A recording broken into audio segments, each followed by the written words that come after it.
Agromanhã. Oferecimento Santander. O que a gente pode fazer por você hoje?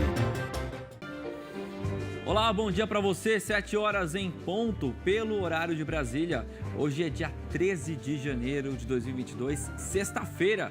Vamos então ver o que é destaque na nossa edição, no nosso giro de notícias. Produção de grãos na safra 22-23 deve chegar em 310 milhões e 900 mil toneladas. Ministro da Fazenda, Fernando Haddad, anuncia pacote de recuperação fiscal. Medida provisória que desonera impostos federais sobre combustíveis divide opiniões dentro do agronegócio. Ministros da Agricultura e do Desenvolvimento Agrário definem as primeiras ações conjuntas das pastas. Brasil pode ajudar a compensar queda nas exportações de milho da Argentina.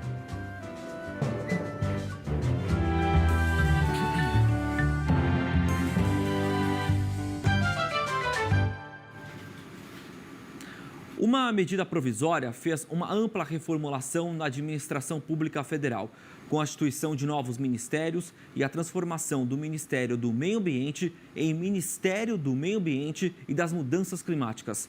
Essa alteração traz agora atribuições que eram antes do Ministério da Agricultura. A estrutura básica do MMA sofreu uma reformulação interessante, na medida em que incorporou temas atuais. Naturalmente, as questões relativas às mudanças climáticas ganharam protagonismo. Conforme a medida provisória 1154 de 2023, algumas atribuições são destaques. Estratégias, mecanismos e instrumentos regulatórios e econômicos para a melhoria da qualidade ambiental e o uso sustentável dos recursos naturais. As políticas para a integração da proteção ambiental com a produção econômica e as políticas para a integração entre a política ambiental e a política energética. O Ministério do Meio Ambiente foi fortalecido por decisão do Presidente da República. Então, além das nossas 5 secretarias que já tínhamos, né?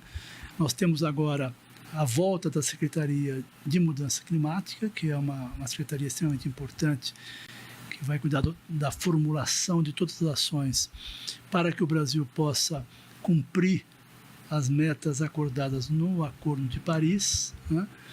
Vai haver uma ação muito forte e transversal, isso é muito importante, porque a mensagem que foi passada com muita transparência e clareza pelo Presidente da República é de que essa é uma ação integrada do governo. Na nova estrutura, o Sistema Brasileiro Florestal volta à pasta com 4 diretorias. Diretoria de Concessão Florestal e Monitoramento, Diretoria de Fomento Florestal, Diretoria de Regularização Ambiental Rural e a Diretoria de Planejamento, Orçamento e Administração. O Cadastro Ambiental Rural, que é ligado ao SFB, também passa a ser feito pela pasta. Hoje a inscrição é obrigatória para todos os imóveis rurais do país. Primeiro passo para a regularização ambiental é dar acesso a benefícios previstos no Código Florestal, como empréstimo, por exemplo.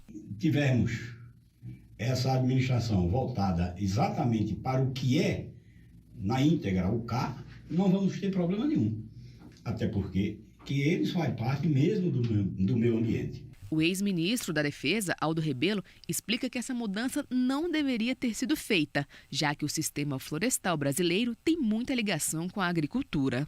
A sua transferência para o Ministério do Meio Ambiente é apenas uma forma de atender às pressões, às reivindicações de organizações não governamentais que mantêm com a área da silvicultura e com a área da agricultura no país uma relação de conflito, uma relação de animosidade.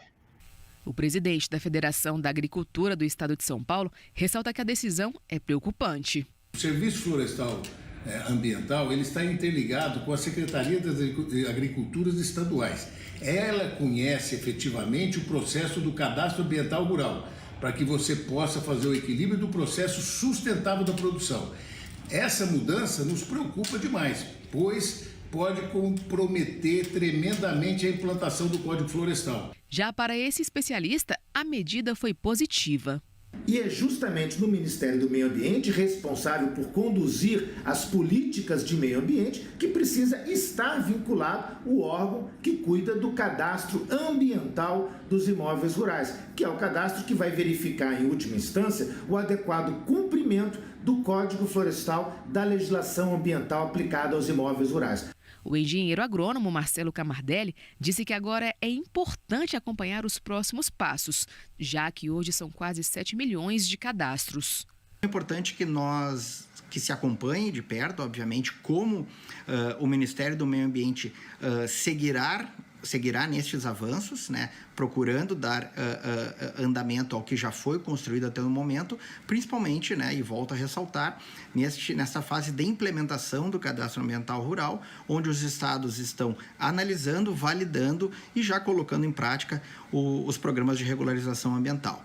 Uma das ações imediatas do governo Lula foi restabelecer o Fundo Amazônia, operado pelo Banco Nacional de Desenvolvimento Econômico e Social, que apoia projetos de preservação, desenvolvimento sustentável ou combate ao desmate ilegal. Serão liberados mais de 3 bilhões de reais para ações que reduzam as emissões de gases de efeito estufa associados ao desflorestamento. No dia 15 de fevereiro, nós já vamos ter a primeira reunião desse comitê, que é o chamado COFA. Essa reunião terá como objetivo dinamizar o fundo, restabelecer todos os procedimentos para que nós possamos rapidamente retomar as ações de fiscalização, de apoio aos projetos produtivos, de todas as ações e programas que estavam paralisados no Fundo Amazônia. E a produção de grãos na safra 22-23 deve chegar em 310 milhões e 900 mil toneladas. Segundo a Conab, o clima adverso, principalmente no Rio Grande do Sul, tem influência forte nesse resultado. O quarto levantamento nacional da safra de grãos prevê um crescimento de 14,5% em relação ao volume obtido no ciclo anterior, o que totaliza quase 40 milhões de toneladas a mais. A principal cultura do país, a soja, já está com o plantio próximo da conclusão. Para a oleaginosa, a expectativa de colheita está em torno de 153 milhões de toneladas, 22% maior que a safra anterior. O plantio da primeira safra do milho também está na reta final. A produção está prevista em aproximadamente 26 milhões e 400 mil toneladas, crescimento de 5%. Para o arroz, a Conab prevê produção de quase 10 milhões e 500 mil toneladas. A companhia espera uma redução de 9% na área plantada com o cultivo no atual ciclo. Também é esperada queda na área cultivada com feijão, cerca de 2%. Sendo assim, a colheita das 3 safras do produto poderá alcançar 3 milhões de toneladas. Já o trigo teve a colheita encerrada. O resultado recorde de 9 milhões e 800 mil toneladas se deve ao crescimento da área plantada e à boa condição climática para a cultura nas principais áreas produtoras. Já o Departamento de Agricultura dos Estados Unidos, o USDA, divulgou que o Brasil deve produzir mais soja na safra 22-23. Já a produção de milho deve cair. A safra da oleaginosa deve alcançar 153 milhões de toneladas na safra atual. Essa projeção do Departamento de Agricultura norte-americano supera em 1 milhão de toneladas a estimativa do relatório anterior. Já para o milho, a projeção é de queda para 125 milhões de toneladas. Recuo de 1 milhão de toneladas em comparação com dezembro. E os cortes nas estimativas das safras de milho e soja nos principais países produtores mexeu com os mercados nesta quinta-feira. Análise para Silmar Miller.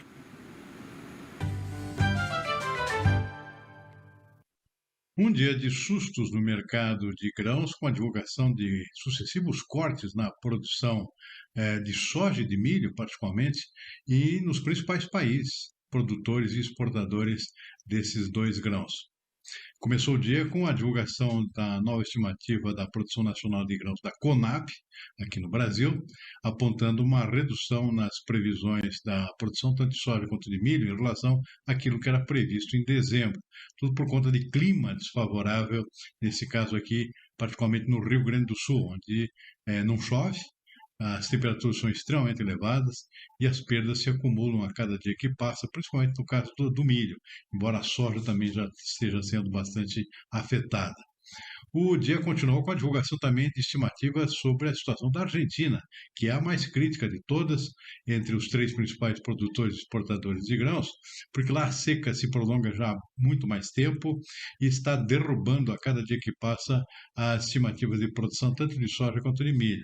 No caso da soja, a Bolsa de Rosário, na Argentina, divulgou hoje uma estimativa que reduz de 50 para 37 milhões de toneladas apenas a produção, a potencial de produção de soja no país. Outras estimativas são um pouquinho mais otimistas, mas não muito.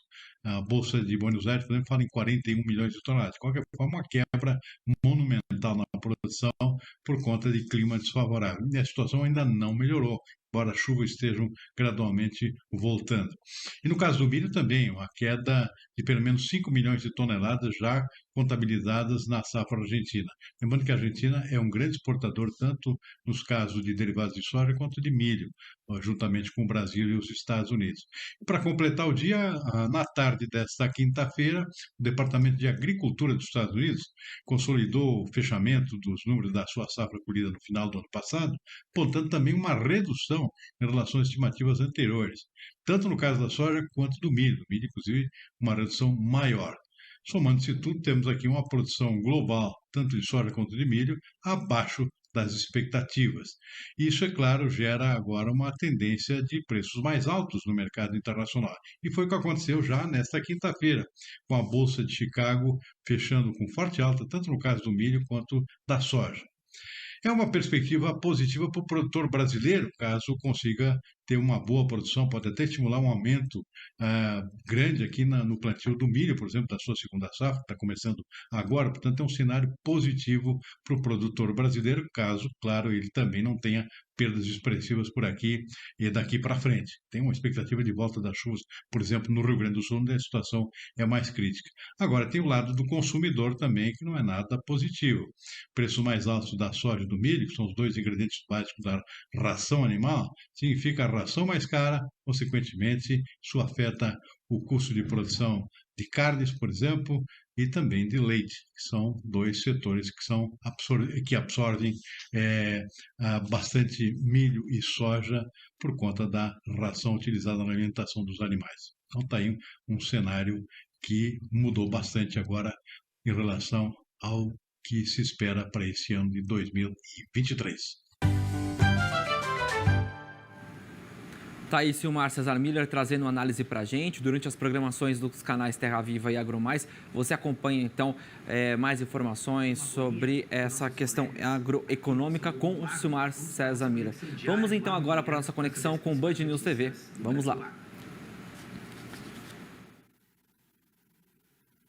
Pedro Costa, muito bom dia para você. A gente estava falando de esporte aqui no nosso Manhã Band News e vamos bater nossa bolinha agora, mas é claro, com os destaques do mundo agro. Bom dia. Oi, Cassius, bom dia para você. Bom dia, assinante do Band News TV. Pois é, Cassius, a gente começa a nossa conexão de hoje trazendo informações direto do Rio Grande do Sul, que entrou em estado de atenção por 90 dias em razão da estiagem.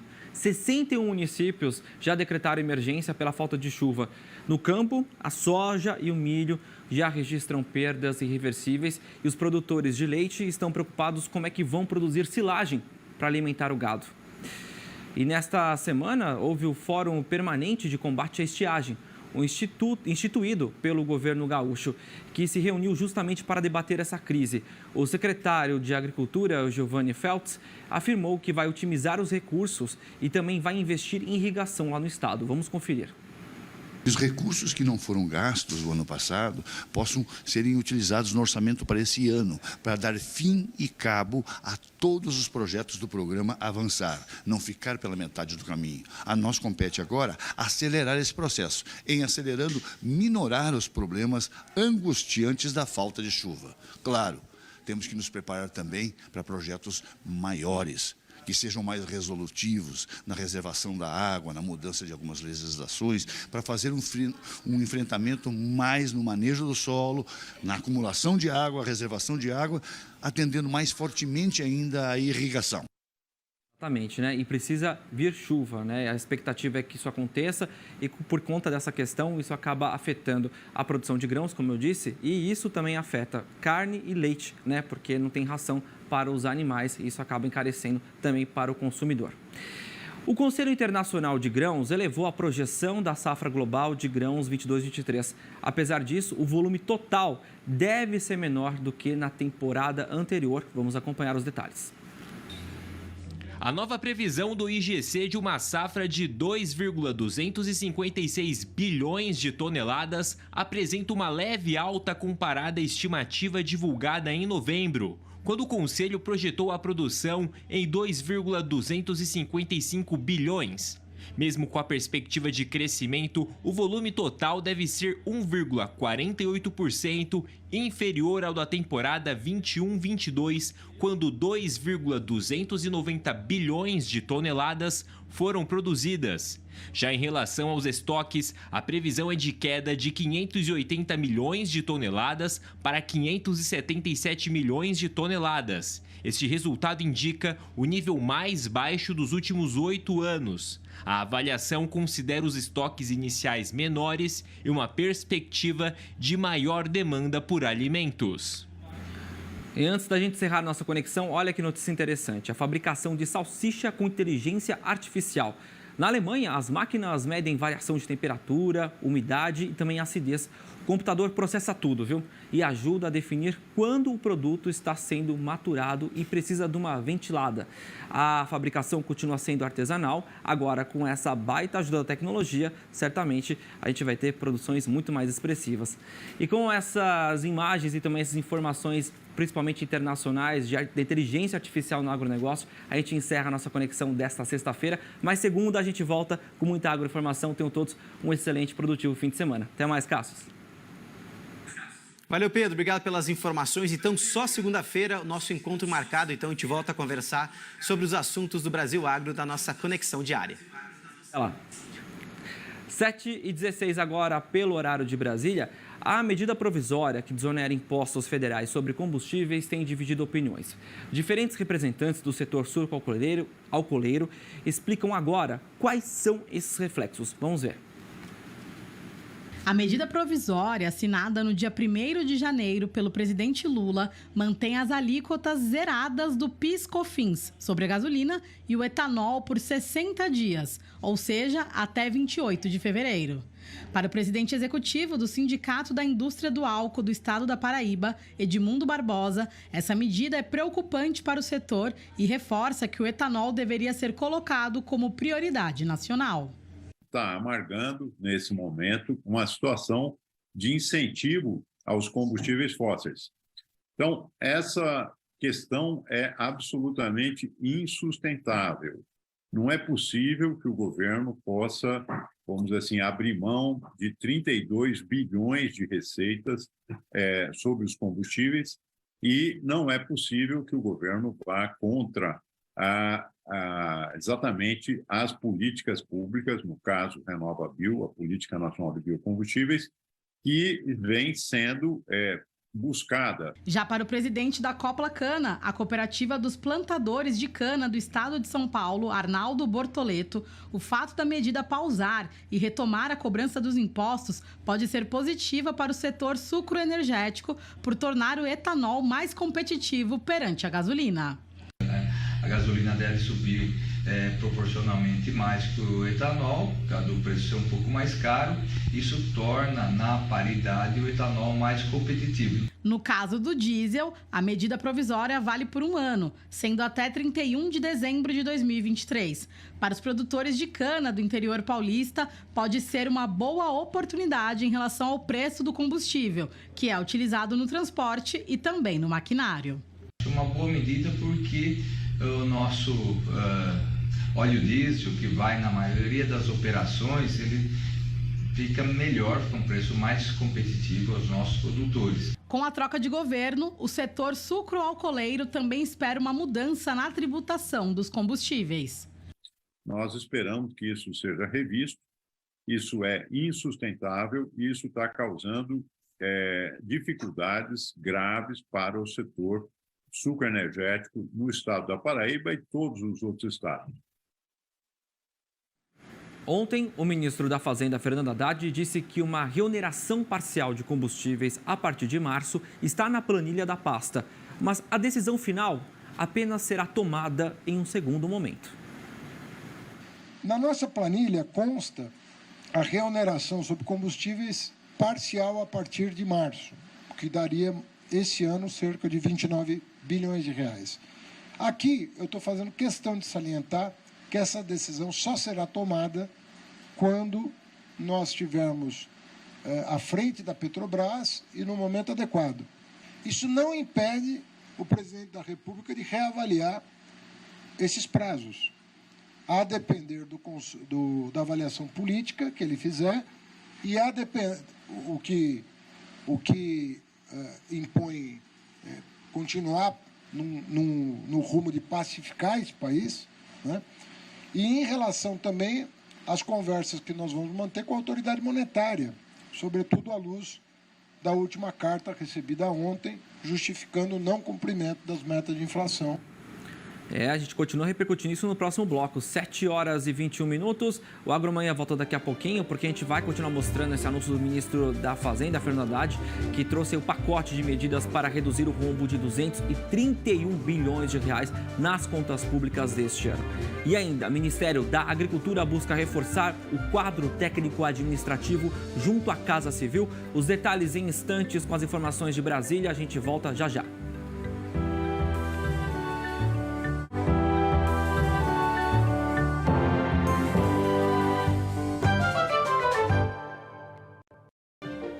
Já voltamos com a Agromanhã para você, com transmissão simultânea nos canais Terra Viva, AgroMais e também no nosso YouTube, 7h24. Você que chegou agora, bem-vindo, bem-vinda. Vamos ao nosso segundo giro de notícias desta edição. Ministros da Agricultura e do Desenvolvimento Agrário definem as primeiras ações conjuntas das pastas. O ministro da Fazenda, Fernando Haddad, anuncia pacote de recuperação fiscal. Ministros da Agricultura e do Desenvolvimento Agrário trazem mais informações sobre o que vai ser feito daqui para frente com a pasta lá em Brasília. E ainda, a produção de grãos da safra 22-23 deve chegar em 310 milhões e 900 mil toneladas.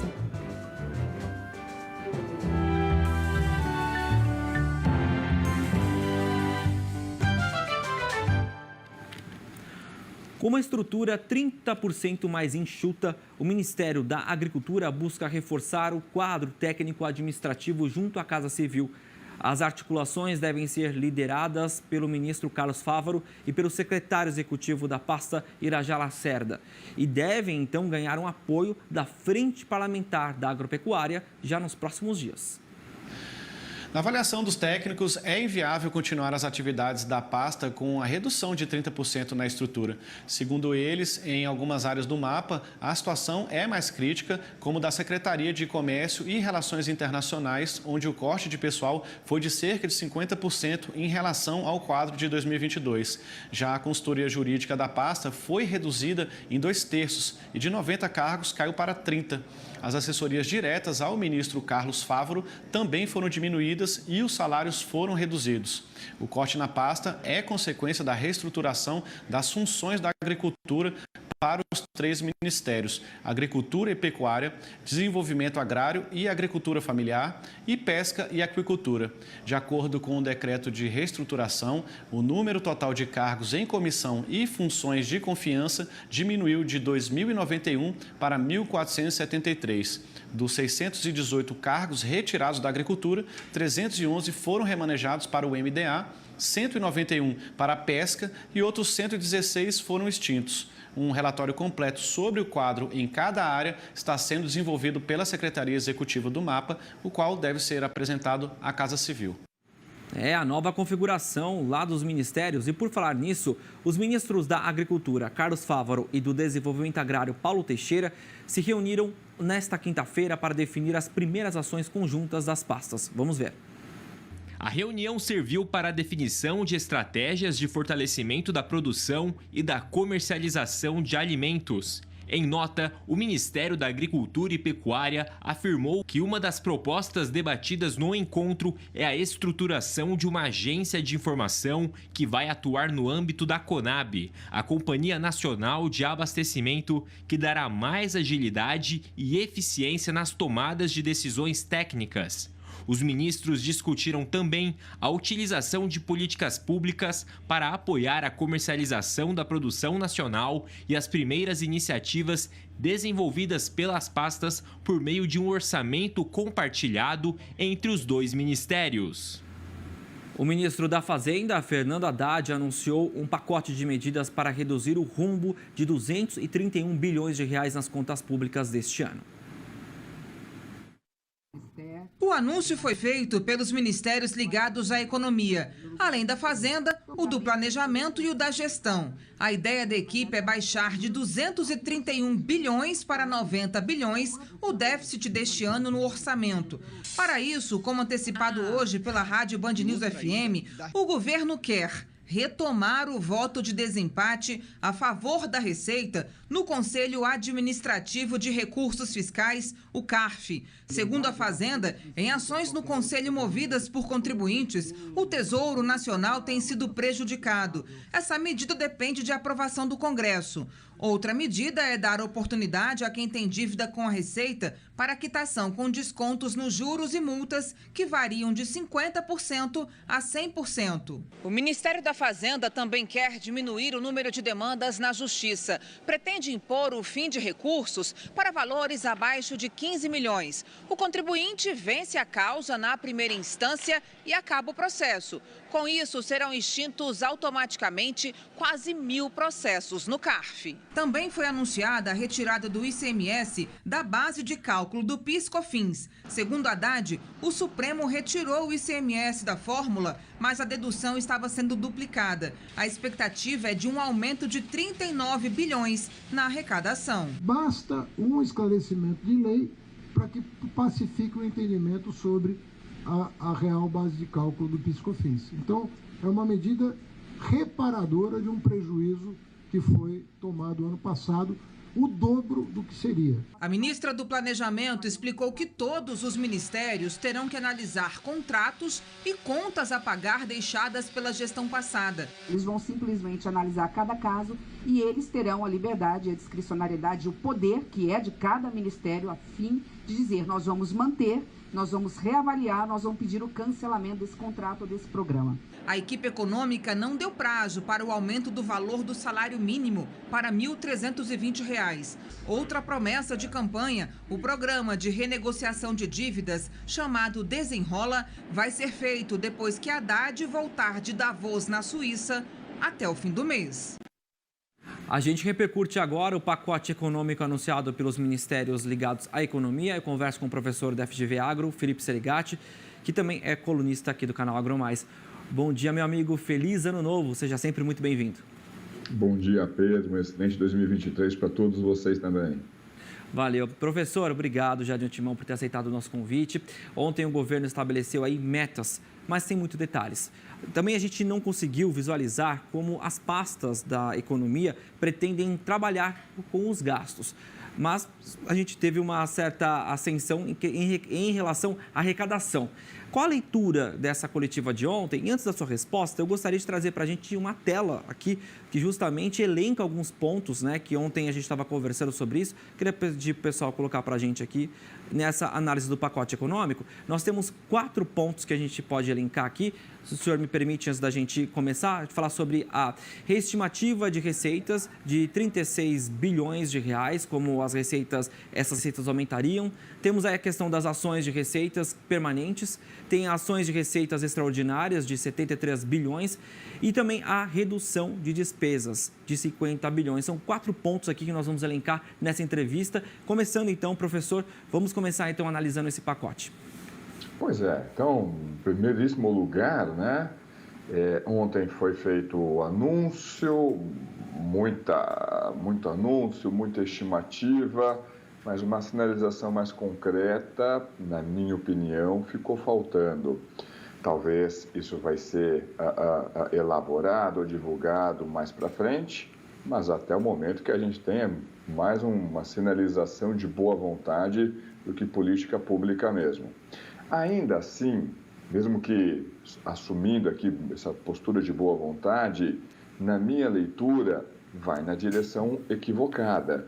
Nosso problema não é um problema de receita. Nosso problema é de expansão de gastos. Qualquer grande dor de cabeça que tem colocado a nossa crise fiscal na situação que a gente tem observado é que os gastos, principalmente os gastos obrigatórios, eles têm crescido numa velocidade incompatível com que a economia brasileira consegue crescer. E aí a gente tem resolvido isso, de um lado, aumentando carga tributária. Quando isso não pôde mais ser feito, a gente aumentou o nosso endividamento. E das medidas propostas ontem, a gente tem apenas uma pequena fração que é redução de despesas ou contenção desses gastos. O resto que foi anunciado ontem é muito mais do lado das receitas do que das despesas. E ainda assim, vamos lá, se fosse possível levantar esses quase que 243 bilhões de reais, por que o governo teria solicitado aquela PEC de transição? Então, olha, não, tem recurso a ser melhor alocado. Então, você não precisaria ali da PEC, imaginando que o teto dos gastos você poderia ultrapassá-lo tranquilamente. Então, para mim, essa conta não fecha. Vamos descer ponto a ponto aqui. Reestruturação, reestimativa das receitas de 36 bilhões de reais. E aí, como é que surgiu? Como é que vai surgir esses 36 bilhões a mais? É por aumento de preço de petróleo? Ok, pode ser, mas quanto que tem que ter? A quanto tem que ir o barril de petróleo para você conseguir gerar esse volume adicional de receitas? O petróleo vai realmente para esse preço? Ou a gente está assumindo ali que existe um ovo dentro daquela galinha? Tá difícil isso, porque no anúncio do ministro Haddad, a declaração que foi feita foi melhora na qualidade do cálculo. Ok, então será que os cálculos estavam tão errados assim, a ponto de não terem colocado em cima da mesa 36 bilhões de reais? Depois, ações de receitas permanentes, né? Ok, parte disso é justamente aquela desoneração de tributos. Então, e aí está estimado aí algo em torno de 83 bilhões de reais. Ok, se efetivamente só com desoneração consegue levantar 83 bilhões de reais. Isso é grana pra caramba. E ainda assim, vai ter que combinar com o outro lado, seja com os setores afetados, seja, de repente, com os grupos que representam esses setores dentro do Congresso. Então, você já tem uma garantia de gastos, que está lá na PEC de transição, só que você tem uma série de incertezas com relação à receita. Como é que essa conta vai fechar? O terceiro ponto, que são receitas extraordinárias, né? Esse ponto tem uma parte problemática que não é só a respeito de 2023. Por exemplo, se a receita extraordinária praticamente vai valer apenas para esse ano. Só que a expansão de gastos acontecida na PEC de transição, ela vale de forma praticamente permanente. E lá em 2024, de onde vai ser tirado essas receitas extraordinárias, se elas são extraordinárias? Essa conta não está fechando. E por fim, o único item que é de redução de despesas, ou seja, realmente ataca o nosso problema, que é conter a expansão de gastos. 50 bi, ok, revisão de contrato, revisão de política pública, consegue rever um valor de 50 bi? Aí vocês vão dizer com razão, não, Felipe, parte disso também foi anunciado que é não executar uma parte do orçamento. Peraí, gente, lá em 2019 foi aprovado, eu não sei se a lei, qual é o nome correto disso, mas o orçamento ele é obrigatório. Você só pode não gastar, executar aquele orçamento se isso for bater na meta de superávit primário ou déficit primário. Mas esse não é o caso. Então, você é obrigado a gastar aquilo que está no orçamento. Isso é obrigatório. Então, tem um conjunto de medidas, sinaliza ali a intenção, ainda assim essa intenção, na minha opinião, vai na direção errada, vai na direção de aumentar receitas e não de conter expansão de gastos, mas ainda assim, na minha leitura, está muito mais como meta do que como política pública efetiva. Pois é, professor. Agora, vamos mudar um pouquinho, né, essa questão, porque tem outro ponto do pacote que eu queria abordar aqui. O ministro da Fazenda, Fernando Haddad, disse ontem que a reoneração de combustível está na planilha da pasta, mas a definição será tomada, abre aspas, no momento adequado, fecha aspas, após a nova diretoria da Petrobras, então, tomar posse. Lembrando que o presidente Lula prorrogou, né, contra a vontade de Haddad, a desoneração para a gasolina e o álcool até fevereiro e também para outros insumos até o fim do ano. É uma corrida, então, professor, para arrumar as contas, até ter caixa para cumprir as promessas de campanha? Como é que o senhor está avaliando essa questão? Porque eu estou vendo que tem um impasse entre o executivo aí. Pois é, e esse impasse não vai aparecer apenas na questão dos combustíveis, vai aparecer praticamente em qualquer outra desoneração. Combustíveis certamente chama mais atenção, porque é um produto que todo mundo consome, então os domicílios sentem isso no seu bolso, o setor produtivo também, por exemplo, no custo do frete, e isso deu um grande alívio, por exemplo, na inflação ano passado. E aí deixou claro uma coisa, né? Puxa vida, o tamanho da carga tributária sobre combustíveis é muito grande. De qualquer forma, a dinâmica não é das melhores. Então, mesmo sem contar com a receita, sem mesmo ter a garantia, e essa reoneração ela não é total, é uma reoneração parcial em cima dos combustíveis, a receita, mesmo que parcialmente, também não está garantida. A gente já garantiu a expansão dos gastos na PEC de transição. Essa conta não fecha. E detalhe, os gastos na PEC de transição têm características de serem permanentes. Não é uma história que a gente precisa resolver apenas para 2023. Isso vale, no caso do governo Lula, daqui até o final do seu mandato. Agora, uma outra questão, professor, só para a gente finalizar, que é importante a gente pensar também numa reoneração que precisa ser estudada de setor para setor, né? Tem que ter essa questão também que eu senti que ontem não foi tão abordada ou teve essa ausência essa questão de setor para setor nessa questão da reoneração, né? Pois é, Pedro, de novo, não é algo trivial. Conceder um benefício é bacana, o pessoal aplaude, rende boas manchetes. Ah, não, mas esse aqui é um benefício temporário. Quero ver agora voltar à situação anterior. Quero ver você desfazer esse benefício. Isso vai ter que ser discutido caso a caso, setor a setor, mas faz todo sentido ir nessa direção. Mas politicamente, isso também gera um custo elevado. Então, imagina que você queira reduzir a desoneração de um determinado segmento industrial. O outro segmento industrial vai dizer, espera lá, por que o setor dele está recebendo a mantida aquela desoneração e o meu não? Por que antes de mexer no meu, não mexe no dele? Como é que foi feito, por exemplo, no estado de São Paulo, há uns 2 anos? Foi feito um ajuste das alíquotas de forma horizontal, reduzimos, aumentamos aqui as alíquotas. E aí esperava cada setor vir reclamar. Gente, deu uma dor de cabeça. Não é trivial. Imaginar que com isso você vai conseguir arrecadar esses 83 bilhões de reais, eu acho que tem aí um bom excesso de otimismo. Certo, tá aí professor Felipe Serigatti trazendo informações para a gente, uma análise muito ampla sobre esse pacote econômico anunciado ontem pelos ministérios que são relacionados à nossa economia. Está muito ainda nebuloso, a gente sabe que algo vai ser aí mais detalhado, a gente espera durante o passar dos dias, mas um pacote aí que foi anunciado ontem pelo ministro da Fazenda, Fernando Haddad. Professor, obrigado, tenha um excelente, produtivo fim de semana, a gente volta a conversar quando o assunto for agroeconomia, a gente está sempre de portas abertas. Muitíssimo obrigado, uma excelente sexta e um ótimo final de semana. Grande abraço a todos. Um abraço, até mais.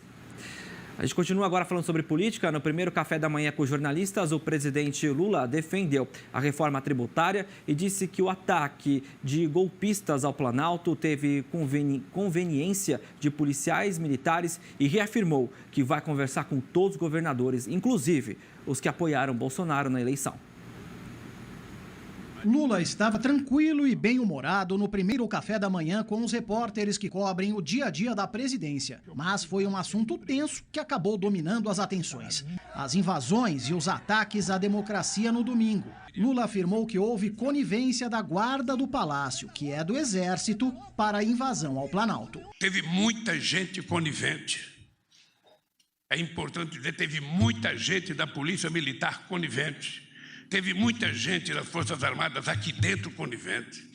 Eu estou convencido que a porta do Palácio do Planalto foi aberta para que gente entrasse, porque não tem porta quebrada na porta de entrada, ou seja, significa que alguém facilitou a entrada deles aqui. O presidente se disse incomodado com o papel que, segundo ele, Jair Bolsonaro atribuiu às Forças Armadas: participação direta no governo e moderação da Constituição.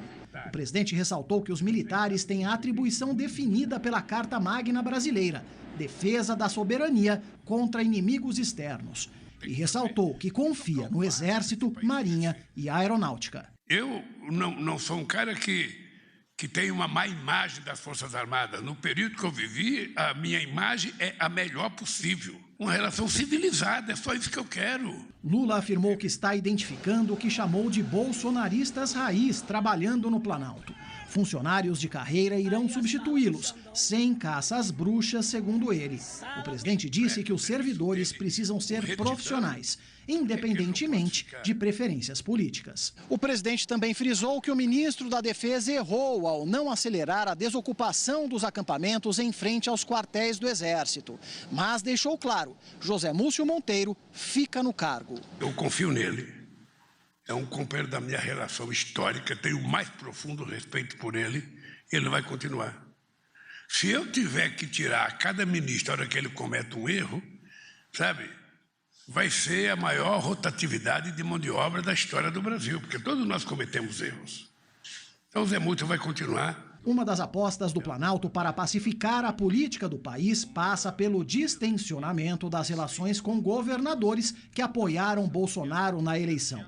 Lula disse que está de portas abertas a todos e já se reuniu individualmente com Cláudio Castro, do Rio de Janeiro, além de Tarcísio de Freitas. Ele usou como exemplo o governador de São Paulo, que foi ministro de Infraestrutura de Bolsonaro. Ele é governador de São Paulo, o estado mais importante da federação, e eu, da forma mais civilizada e mais humilde possível, eu vou conversar com ele.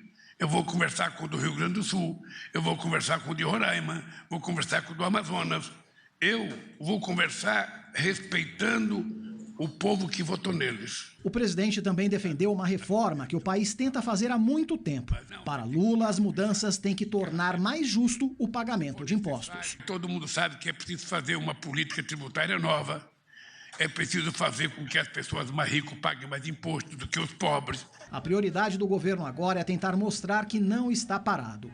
Lula começou a receber as primeiras recomendações de ministros sobre quais obras podem ser inauguradas rapidamente, de uma lista de 14 mil projetos parados identificados pelo Tribunal de Contas. Entre eles, rodovias, escolas, creches, ferrovias e postos de saúde. Pois é, e a Polícia Federal encontrou na casa do ex-ministro da Justiça, Anderson Torres, um rascunho para uma possível tentativa de invalidar os resultados das eleições. Torres afirmou que este material seria incinerado.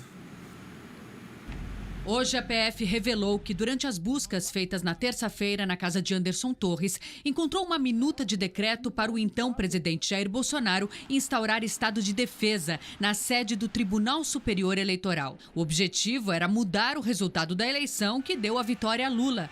A PF vai investigar a origem do documento. Anderson Torres teve prisão decretada pelo Supremo, acusado de ter sabotado medidas de segurança que contribuíram para os atos terroristas em Brasília no fim de semana. Ele está de férias nos Estados Unidos e prometeu voltar ao Brasil até sábado. Sobre os documentos encontrados pela PF, Anderson Torres divulgou hoje uma nota em que diz que tinha em casa uma pilha de documentos para descarte e que tudo seria levado para ser triturado no ministério. Segundo a nota, o documento foi apanhado e vazado fora de contexto. Anderson Torres termina dizendo que respeita a democracia brasileira e tem a consciência tranquila quanto à atuação dele como ministro. Nas investigações sobre os os ataques em Brasília, 52 pessoas e 7 empresas foram identificadas pela AGU como patrocinadoras dos ônibus que levaram milhares de golpistas ao Distrito Federal. A lista serviu como base para o pedido à Justiça Federal do DF do bloqueio de 6 milhões de reais em bens desses financiadores. A quantia seria usada para ressarcir o poder público pelos danos causados nos prédios do Senado e da Câmara. O prejuízo total dos outros prédios ainda não foi calculado. Diversas obras de arte foram danificadas, entre elas um quadro do pintor modernista Di Cavalcanti, avaliado em até 20 milhões de reais. A tela, que recebeu 6 facadas, vai ser restaurada. De acordo com o Conselho Nacional de Justiça, mais de 1.400 pessoas foram presas em flagrante por participarem dos ataques. De volta ao agronegócio, o assunto agora é boi gordo. Consumo interno lento, indústria operando com o mercado pressionado negativamente e as negociações retomando nessa primeira quinzena de janeiro. É o que a gente acompanha agora a análise da Scott Consultoria. Olá a todos, Felipe Fabres, zootecnista e analista de mercado da Scott Consultoria, e hoje nós falaremos dos primeiros movimentos no mercado do boi nesse primeiro decêndio de ano, primeiro decêndio de janeiro. Mercado do boi que tem trabalhado pressionado negativamente, as indústrias estão sentindo a demanda doméstica mais compassada, típica para esse período de ano, onde sazonalmente nós temos um afastamento do consumidor doméstico das compras em função de acúmulo de dívidas, pagamento de impostos, rematrícula escolar, então uma série de contração aí de pagamentos que têm que ser realizados ao longo desse mês acabam afastando quase todo ano o comprador, o consumidor final do mercado do boi, e esse ano não está sendo diferente. Nós estamos sentindo esse afastamento por parte dos consumidores, e isso tem tirado o apetite comprador das indústrias frigoríficas, que têm trabalhado com pressão baixista nesse retorno às compras. Primeira semana do mês, praticamente, considerando São Paulo, muitas indústrias estiveram de férias coletivas, ausentes das compras, e hoje em São Paulo o cenário é de queda com relação à referência para o mercado do boi gordo. Outras praças pecuárias também têm reportado essa movimentação. Cabe agora a gente ver até onde esse movimento baixista irá ter ímpeto, principalmente com a qualidade do capim, retomando aí a possibilidade de negociação por parte da ponta vendedora. Há de se destacar também que há um incremento na questão de vendedores com o passar do mês, com o passar do mês de janeiro. Muitos produtores acabam voltando aí às negociações, e isso pode também acabar dando uma sobreofertada no mercado para esse momento de demanda mais compassada, mantendo esse viés baixista. Então cabe agora a gente ter atenção a qual dos dois cenários a gente deve ver daqui adiante. Do lado dos preços com relação à referência aqui para São Paulo, hoje nós temos um boi negociado R$ 6,00 abaixo da referência na abertura do mês. Nós estamos falando de um boi destinado ao mercado interno negociado a R$ 274,00 por arroba, preço bruto e a prazo. Há já uma tendência de baixa, há indústrias ofertando menos do que essa referência atual, mas sem efetividade com relação às compras. E para o boi China, aquele boi com até 4 dentes, a gente tem visto, nós observamos no dia de hoje, uma queda de R$ 5,00 por arroba, com esses animais negociados a R$ 280,00 por arroba. No cenário exportador, o contexto tem sido positivo até a primeira semana de janeiro. Os dados da Secretaria do Comércio Exterior divulgados na última segunda-feira, dia 9 de janeiro, mostraram um incremento no volume embarcado, no faturamento médio diário, mas com preço para exportação menor do que no ano passado, no mês de janeiro de 2022. Acompanhem aqui comigo as referências para esses volumes, preços e também faturamento diário. Com relação ao volume exportado, nós tivemos um incremento de 24,1% em relação a janeiro de 2022, com hoje 8,15 mil toneladas sendo embarcadas dia. Para o faturamento médio diário com as exportações em função do aumento do volume embarcado, mesmo com a queda de preço, nós tivemos um incremento na comparação anual.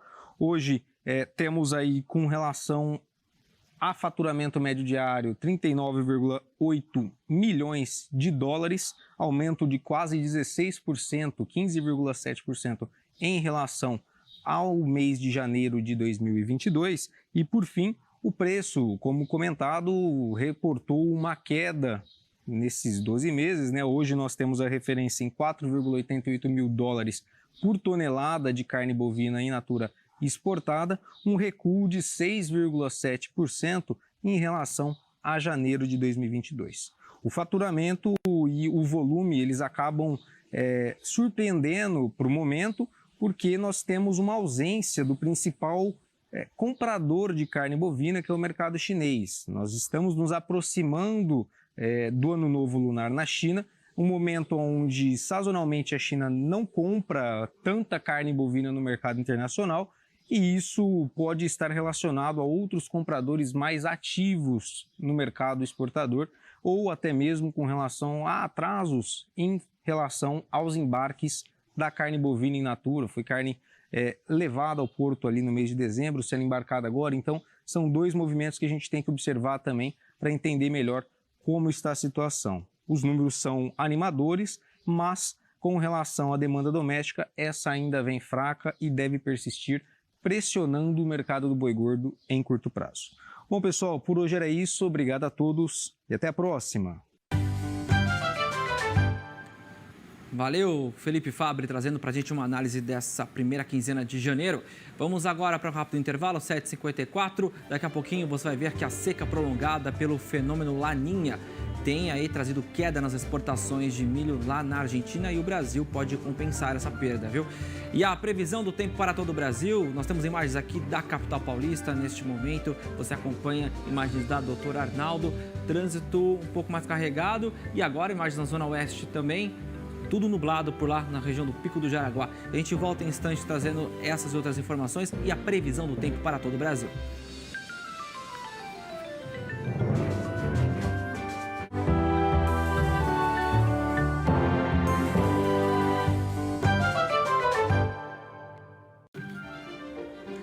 Já estamos de volta aqui com o seu Agromanhã, com transmissão simultânea nos canais Terra Viva e AgroMais. Para você que chegou agora, bem-vindo, bem-vinda. Vamos direto ao nosso giro de notícias.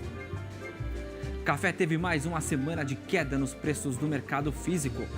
E ainda, seca prolongada pelo fenômeno Laninha provoca queda nas exportações de milho da Argentina. Medida provisória que desonera impostos federais sobre combustíveis divide opiniões dentro do agro. Produção de grãos na safra 22-23 deve chegar em 310 milhões e 900 mil toneladas.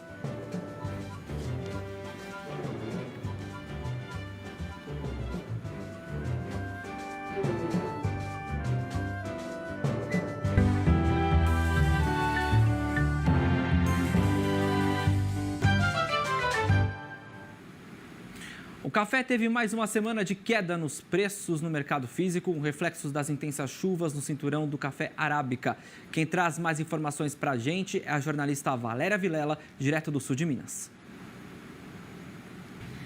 Olá, começamos o ano e é isso, o cafezinho que está sendo servido na mesa dos brasileiros e está com a cotação cada dia mais embaixo. Isso não é uma boa notícia para o setor do agronegócio e para o cafeicultor, que tem se esforçado para manter a sua produção. E esta é uma semana que tem intensificado as chuvas, e foi esse fenômeno meteorológico que fez com que o preço caísse no mercado financeiro e refletisse aqui no sul de Minas no mercado físico. O cafeicultor, claro, está de fora do mercado.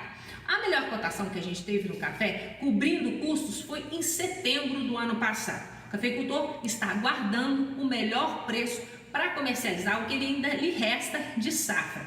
E agora ele está de olho mesmo no clima. A gente tem uma intensidade de chuvas nesse janeiro maior que nos últimos 5 anos. São, em média, 160 milímetros que estão caindo de chuvas no cinturão do Arábica num único dia. Isso faz com que as preocupações com os tratos culturais sejam redobradas e muitas vezes não possam acontecer. Com isso, o 4.5, que é o padrão Bolsa de Valores, fechou em Guaxupé a R$ 912, em Poços de Caldas a 910 e em Varginha 911. Já o tipo 6 bebida dura bica corrida fechou a semana em R$ 910 em Guaxupé, 950 em Poços de Caldas, o mesmo valor em Varginha. Preços esses que são praticados nos principais armazéns das cooperativas aqui do sul de Minas.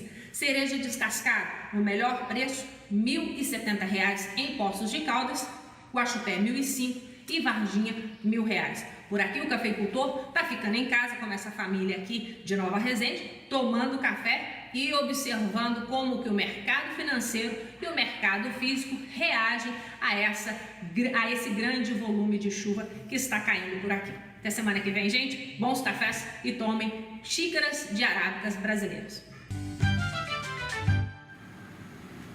Valeu, vó. Bons cafés para você também. E a gente vai agora falar de pecuária, viu? Os pecuaristas lá do DF e também de mais de 2.000 municípios do Brasil vão ter acesso a um programa de melhoramento genético de rebanhos. A gente conversa ao vivo com o Maximiliano Cardoso, ele é zootecnista da empresa de assistência técnica e extensão rural lá do DF e está à frente deste projeto. Olá, tudo bom, Maximiliano? Seja muito bem-vindo, bom dia. Bom dia, obrigado pela oportunidade. A gente que agradece. Bom, como é que funciona esse programa e como ele pode melhorar geneticamente os rebanhos, né? Qual é o tipo de técnica que vocês estão utilizando? Bem, a gente sabe que a genética é um dos critérios para aumento da produtividade, né? Com a sanidade e a nutrição. E especificamente nesse projeto de melhoramento genético, a biotécnica é a inseminação artificial por tempo fixo. Isso garante ao produtor que essa melhoria dessa genética, junto com as condições de ambiente e nutrição, seja expressadas, essa genética, e aumente a produção de carne e leite, aumente a receita do produtor, aumente a taxa de desfrute do rebanho, melhora todas as ações dentro da propriedade, tanto de produção como na renda do produtor, né? É verdade, exatamente. O melhoramento genético, ele é um processo muito interessante, porque, além de tudo, ele torna-o muito mais sustentável, torna todo o processo muito mais rentável ao produtor. E quais são as raças aí que vocês estão trabalhando? De que forma vocês estão fazendo esse manejo? Quais os produtores? Nesse acordo de cooperação técnica com a Conafé, com a Secretaria de Agricultura e do DF, a própria matéria, as condições de receber essa ferramenta que é o melhoramento genético, que, se bem utilizada, pode trazer ótimos resultados. E nessa seleção das propriedades, a gente analisa todos os critérios dela. Trabalho. Dentro dessa análise das raças, do padrão racial desse gado, a gente indica os touros das raças de corte e leite, né, que o programa ele é para corte e leite, e os graus de sangue também. Então, por exemplo, a gente tem holandês, tem girolando 3/4, 5/8, tem Jersey, no corte a gente tem o Nelore, tem o Angus, tem o próprio Cindy. Então, a análise do produtor, junto com o técnico da Emater, que conhece muito bem as propriedades aqui no DF, pode direcionar e essa chance de sucesso aumenta muito, né, nesse processo de escolha e seleção das propriedades e resultados, né? Exatamente isso que eu queria agora entrar, nesses resultados, né? O que vocês já obtiveram de resultados em relação a esse programa tão interessante que traz o melhoramento genético aí no DF?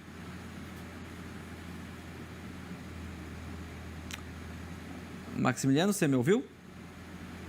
Eu acho que ele perdeu a conexão comigo, você estava ouvindo? Não, cortou um pouquinho. Então, vamos lá, vou repetir a pergunta. Quais já os resultados que vocês obtiveram dentro desse programa?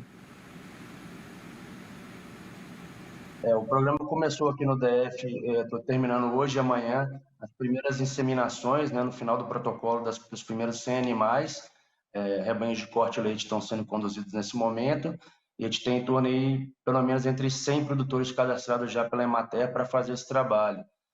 O resultado, o primeiro impacto que a gente vê é que o produtor se sente acolhido no sentido que ele achava que isso não era possível na propriedade, na pequena e média propriedade. E talvez seja uma ferramenta de virada de chave. Quando ele vê que o melhoramento genético vem, que aquilo não é só na televisão, ou no jornal, ou na revista, ele tem até mais força para mudar algumas coisas dentro da propriedade. Então, além da melhoria genética, a gente consegue melhorar um pouco a condução junto com o produtor. Ele consegue melhorar algumas coisas na propriedade. Por exemplo, ele não foi escolhido no momento, ele não tem condições de propriedade. A gente indica o que tem que melhorar, ele corre atrás para se tornar apto a receber esse programa. Então, é uma forma de forçar, no bom sentido, né, a mudança de raciocínio do produtor, de direcionamento, para que ele possa se encaixar no programa. Então, hoje, que é sexta-feira, e amanhã, nós estamos fazendo as primeiras inseminações desse projeto, e daqui a 30, 40 dias a gente faz o diagnóstico gestacional.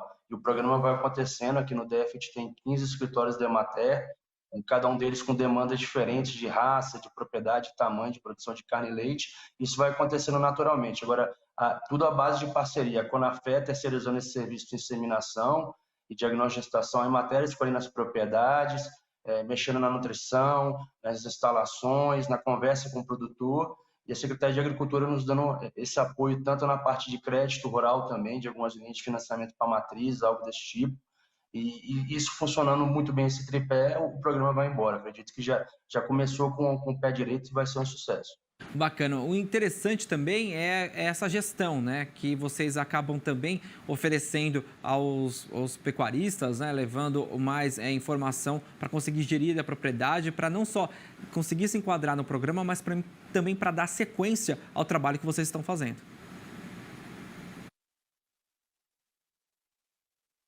O programa ele contempla 4 anos, né, dentro desse primeiro segmento, então dá tempo de avaliar os animais que vão nascer, e como a Emater está presente todo dia na vida desse produtor, né, aqui do Distrito Federal, a gente consegue ter esse acompanhamento, saber onde estão os gargalos, porque a assistência técnica continuada, sabendo quem é o produtor, conhecendo a família, o local que está inserida a propriedade, as chances de erro diminuem muito. A gente está bem otimista, a minha equipe multidisciplinar aqui, com os zootecnistas, agrônomo, veterinário, técnico e agroindústria, todos compõem aqui essa equipe para que o produtor seja sempre o beneficiário final desse projeto, que ele fique feliz, que a família dele fique feliz, que ele consiga melhorar a qualidade de vida. O ciclo se fecha desde da exterminação até a melhoria do produto que ele entrega no comércio, né?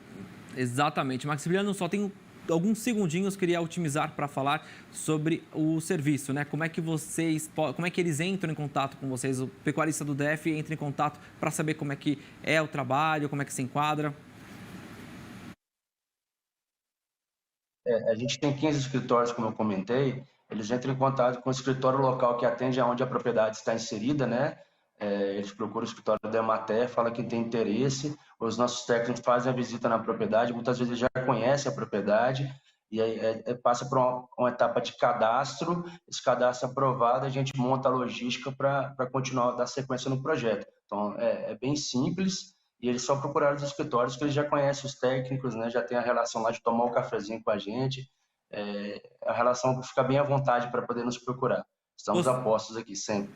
Com certeza. Obrigado, Maximiliano. Parabéns pelo trabalho de vocês aí e êxito ainda mais neste programa que só tem a ganhar e levar muita produtividade aos nossos pecuaristas. Um abraço e até mais. Um abraço, muito obrigado. A gente muda de assunto agora porque a seca prolongada pelo fenômeno Laninha provoca queda nas exportações de milho lá na Argentina. E o Brasil e os Estados Unidos devem ajudar a compensar o recuo dos embarques no cenário internacional. Nuvens carregadas, mas nada de chuva. Viemos ao Serviço de Meteorologia Nacional da Argentina para entender a crise hídrica. A meteorologista Karina Flores detalha a situação com mapas. Ela diz que são 3 anos seguidos de escassez de chuvas. Este é o terceiro ano consecutivo que estamos bajo este fenômeno de La Niña. A meteorologista diz que a situação piorou desde agosto do ano passado, o ano mais seco há pelo menos 60 anos no país. A situação é delicada principalmente nas províncias produtoras de agro da Argentina, Santa Fé, Córdoba, Entre Rios e Buenos Aires. A situação é preocupante.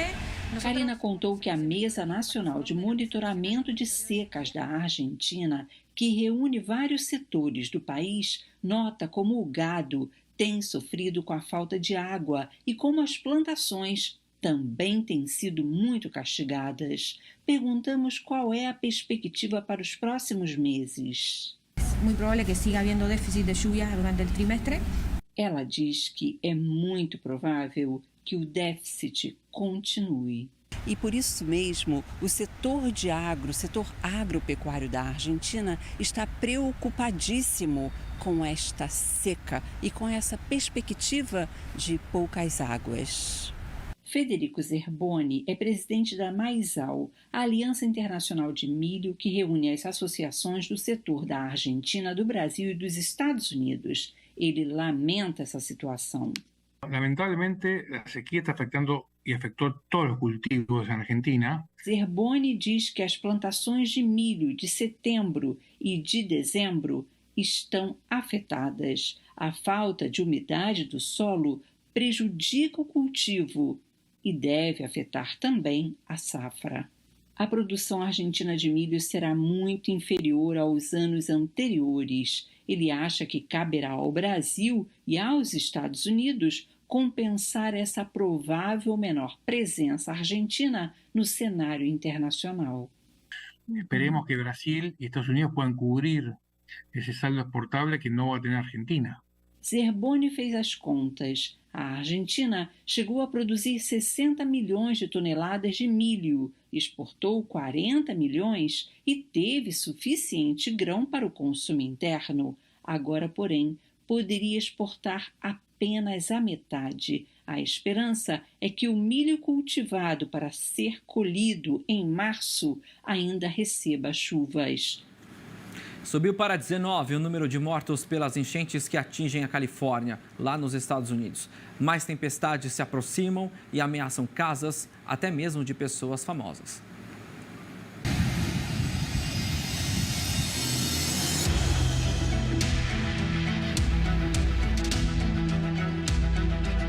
Desde o Natal, o estado na costa oeste está sendo atingido por fortes tempestades.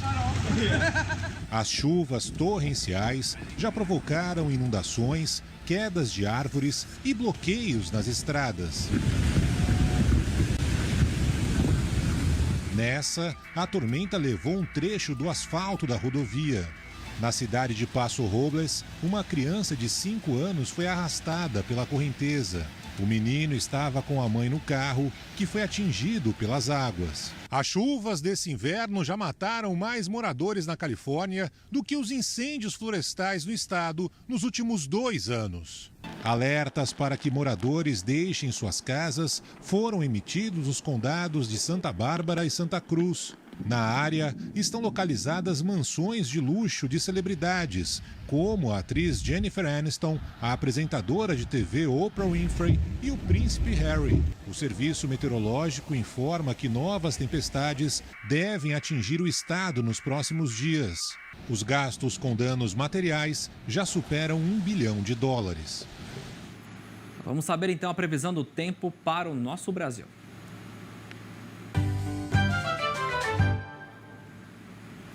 Karine Gama já está ao vivo aqui com a gente, nossa meteorologista da Clima Tempo. Oi, Cá, bom dia para você.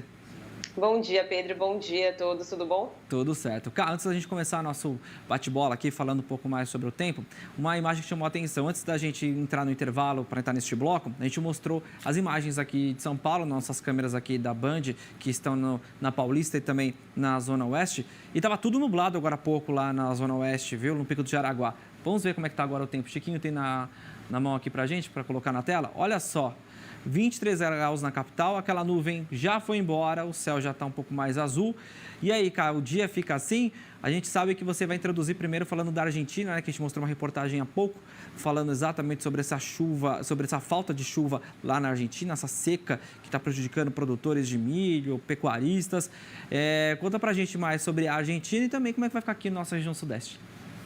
Bom, Pedro, realmente hoje amanhecemos com chuva em partes do estado de São Paulo, desde a região de Campinas até a Baixada Santista. É uma chuva que veio com fraca intensidade, acumulados ali em torno de 5 a 7 milímetros na cidade de São Paulo em si. No interior foi um pouquinho mais forte, só que a gente acompanha que agora a chuva deve diminuir, o sol aparece, as temperaturas vão subir, máxima prevista hoje de 29 graus em São Paulo, e devemos ter chuvas mais fortes concentradas à tarde, no padrão mais típico da estação estação. Agora, o que eu trouxe para nós, na verdade, é voltado à seca, só que aqui no Brasil, na região sul. E a gente observou toda essa situação da Argentina, o solo muito seco, a diminuição da produção de milho deles, e a Conab também divulgou durante a manhã e tarde de ontem, no seu último relatório, a redução da previsão de grãos do Brasil, de 312 milhões para 310 milhões de toneladas. Então, é uma redução, uma quantidade já significativa, e isso está vinculado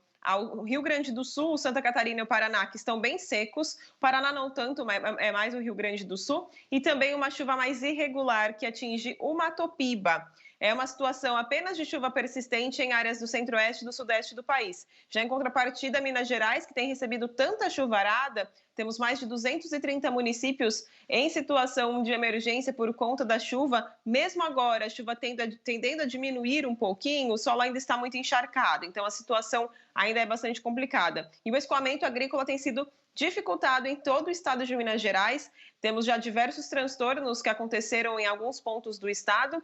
E a metade sul de Minas Gerais é onde acumula os maiores transtornos e as condições de solo pior para o desenvolvimento e o andamento das lavouras. Em relação ao tempo para o Rio Grande do Sul e a região sul de maneira geral, devemos ter agora, hoje, que já foi ontem também, hoje e ainda durante o final de semana, a presença de diversas áreas de instabilidade que produzem um aumento na umidade em solo sobre os estados do Rio Grande do Sul, Santa Catarina e o Paraná. Em alguns pontos do norte e noroeste gaúcho, devemos ter um aumento em até 20% de umidade em solo. Lembrando que essas áreas estão com umidade inferior a 40%.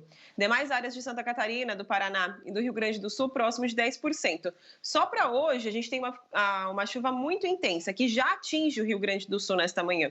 Já temos acumulados bastante elevados. Ontem, a região de Santa Rosa teve volumes em torno de 80 milímetros e é uma chuvarada que ainda continua na madrugada de hoje e ao longo de toda esta sexta-feira. Previsão em torno de 47 milímetros. Pode continuar. Oi, voltou? Voltamos. Tivemos um pequeno probleminha, mas já voltou. Pode continuar. Previsão em torno de 47 milímetros para as áreas da fronteira oeste, em torno de 35 para a campanha gaúcha. Então, é uma chuva que tem acumulados altos durante esta sexta-feira e o decorrer dos próximos dias. Por isso que eu destaquei bem a região sul. Se a gente olha para o Paraná, o volume também é elevado, ali próximo dos seus 40 até 50 milímetros em alguns pontos somente para hoje. Só que a gente chama atenção, um risco de granizo. Isso porque as áreas de instabilidade que atuam principalmente nos médios e altos níveis da atmosfera, além da passagem de uma frente fria na costa do Rio Grande do Sul, encontra uma atmosfera muito quente. Ontem, Porto Alegre teve a sua tarde mais quente do verão, com 36,2 graus. E aí temos todo esse choque térmico que gera nuvens muito carregadas e um alto potencial de granizo, de trovoadas, de ventania. Então, mesmo com chuva, segue o alerta máximo para essas tempestades. Não somente no Rio Grande do Sul, isso também é válido para Santa Catarina e o Paraná. E alertamos para o aumento da chuva na região de Florianópolis no domingo, uma chuva que deve ser bem persistente e volumosa entre o Vale do Itajaí e a capital de Santa Catarina. Em relação ao tempo nas demais áreas hoje, Pedro, a situação é bem típica de verão mesmo. O sol aparece entre nuvens pela manhã, a nebulosidade vai aumentar no período da tarde e a chuvarada vem mais concentrada no final da tarde e período da noite. O Rio de Janeiro teve muita chuva nas últimas 24 horas, Petrópolis com cerca de 110 milímetros. O Espírito Santo também com uma chuva muito persistente, foi cerca de 50 milímetros em apenas uma hora, numa cidade bem próxima à Vitória. E a chuva também se espalhou pelas demais áreas do estado. É um estado que já foi muito afetado pela chuvarada. Então, se a gente olha momentaneamente, a chuva ela até tende a dar uma breve diminuída, ainda que vem com temporais. Só que o que já aconteceu desde o final da primavera é de uma chuva mais persistente, de uma chuva muito volumosa, presença de zacas. Tivemos 3 zacas durante o mês de dezembro, umas zacas na última quinzena de novembro. Então, são episódios consecutivos de zacas que deixam o solo muito fragilizado e que qualquer chuva ainda gera um alto potencial de deslizamentos, de escorregamento de terra, inundações, extravasamentos de córregos e rios. Então, os estados de Minas, Rio, Espírito Santo e São Paulo, principalmente, tem notado que, mesmo com essa breve diminuição da chuva, pancadas mais irregulares, ainda o risco geohidrológico é elevado. As temperaturas também vão subir e a gente tem um alto risco de temporais, já que combina essas temperaturas altas junto com a umidade elevada. Então, alto potencial de temporais em grande parte do país. Destaque também para a região norte, os estados do Pará e Amazonas, com chuva forte prevista para hoje e durante o final de semana. Apenas o Nordeste que tem uma chuva mais irregular, muito sol, muito calor e pouca precipitação de maneira geral. A temperatura máxima deve alcançar os 27 graus em Campo Grande, 29 em São Paulo, como eu comentei. Porto Alegre esfria um pouquinho e chega ainda a 33, porque estávamos já na casa de 36, 37 graus em boa parte ali do Rio Grande do Sul. No Recife, máxima de 31 e Palmas, que já chove neste momento e que deve chover a qualquer hora do dia, máxima em torno de 29 graus. O que observaremos pelos próximos dias, tanto neste final de semana quanto no comecinho da semana que vem? A presença ainda de muita umidade direcionada aos estados do Paraná, Mato Grosso do Sul e Santa Catarina, volumes em torno de 60 milímetros. É uma chuva muito bem-vinda, mas também com alto potencial de temporais. No estado de Mato Grosso do Sul, a recuperação de umidade deve acontecer ali em torno de 10% até 20%.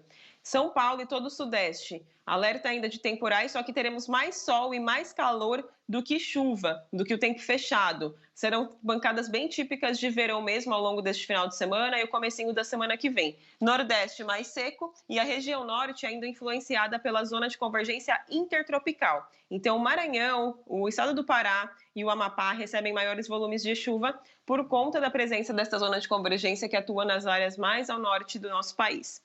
A chuva deve até aumentar em algumas áreas da região norte e aí favorece o aumento da umidade direcionada para as áreas mais ao sul da região norte, como os estados de Rondônia, o Acre e as áreas ao sul do Amazonas, locais onde a irregularidade da chuva já tem sido muito presente e há anomalias negativas de precipitação. Os produtores procuram uma recuperação em umidade e isso deve acontecer em meados da semana que vem.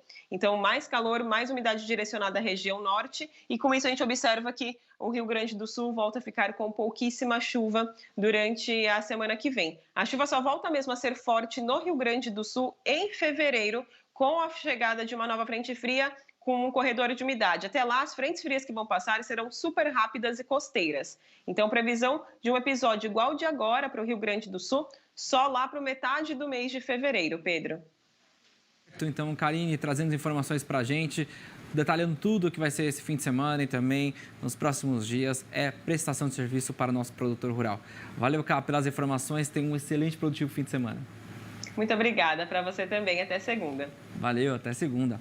E olha só que interessante, a NASA anunciou a descoberta de um planeta fora do sistema solar que pode ter condições até mesmo para a vida. Olha só. É o segundo planeta possivelmente habitável descoberto pelo Observatório TESS da NASA. Ele fica a cerca de 100 anos-luz da Terra e tem 95% do tamanho do nosso planeta. Segundo os astrônomos, o planeta provavelmente rochoso orbita numa região chamada Zona Habitável Otimista, onde pode existir água líquida, condição necessária para a existência de vida. O TOI 700E leva só 28 dias para orbitar a sua estrela, que é menor e mais fria que o Sol. De acordo com a NASA, o planeta é uma fria estrela anã vermelha e o segundo planeta com tamanho semelhante ao da Terra, descoberto fora do sistema solar. Às vezes eu olho e vejo, ainda uma infinidade, melhor dizendo, de informação de planeta e de galáxia, de tantas outras coisas que o homem ainda vai descobrir aí fora do nosso planeta Terra. Bom, com essas informações, a gente encerra nosso Agromanhã de hoje, desejando a todos um excelente e produtivo fim de semana.